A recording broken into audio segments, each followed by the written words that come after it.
25 വർഷം മുന്നേ ഭർത്താവ് മരിച്ചിട്ടുണ്ട്. ഒരു വല്യമ്മ ഏതെങ്കിലും മൂലയിരുന്ന് സലാത്ത് ദിക്റും ചെല്ലണീന് പകരം ഏതോ ഒരു അന്യ സ്റ്റേറ്റിലേക്ക് കുറച്ച് പേരെങ്കിലും ഈ ഒരു വീഡിയോ കണ്ടിട്ടുണ്ടാവും. ഇതിൽ ഉസ്താദ് പറയുന്നുണ്ട്, അതായത് നമ്മളെല്ലാവരും കണ്ടിട്ടുണ്ടായിരുന്നു ഒരു വൈറലായിട്ടുള്ള ഒരു ഉമ്മുമ്മയുടെ വീഡിയോ. നമ്മളെല്ലാവരും ഭയങ്കര സന്തോഷത്തോടു കൂടി അതിൽ ലൈക്കും കമൻറ്റും ഷെയറും ഒക്കെ ചെയ്തിട്ടുണ്ട്.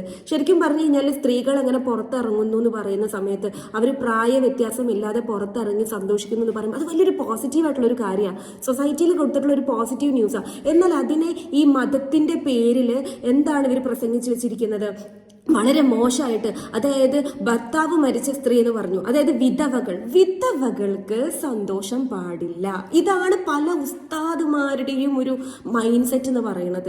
വിധവകൾ ഒരിക്കലും ഹാപ്പി ആയിട്ട് ജീവിക്കാൻ പാടില്ല. അവർക്ക് എന്താ പുറത്ത് യാത്ര ചെയ്യാൻ പാടില്ലേ? അവർക്ക് ഇഷ്ടമുള്ള കാര്യങ്ങൾ ചെയ്യാൻ പാടില്ലേ? എന്തുകൊണ്ടാണ് വിധവകൾ മാത്രം പോയിന്റ് ഔട്ട് ചെയ്ത് സംസാരിക്കുന്നത്?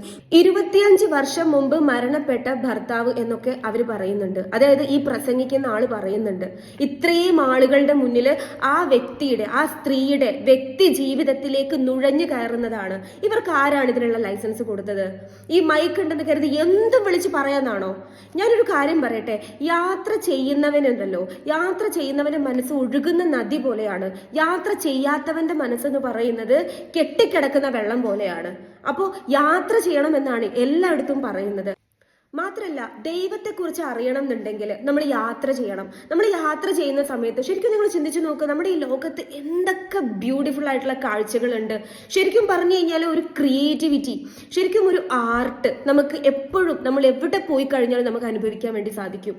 ഇത്രയും ലെവലിൽ അതിലൂടെയൊക്കെ നമുക്ക് നമ്മുടെ ദൈവത്തോട് ഒരുപാട് ഗ്രാറ്റിറ്റ്യൂഡ് പറയാനുള്ള അവസരങ്ങൾ, ഇങ്ങനെയൊക്കെ നമ്മൾ ചിന്തിക്കണം. അതിന് പകരം ഈ വിധവയായ സ്ത്രീകൾ പുറത്തിറങ്ങാൻ പാടില്ല, അവരിങ്ങനെ ദിക്റും ചൊല്ലിയിരിക്കണം എന്ന് പറയുന്നതുണ്ടല്ലോ.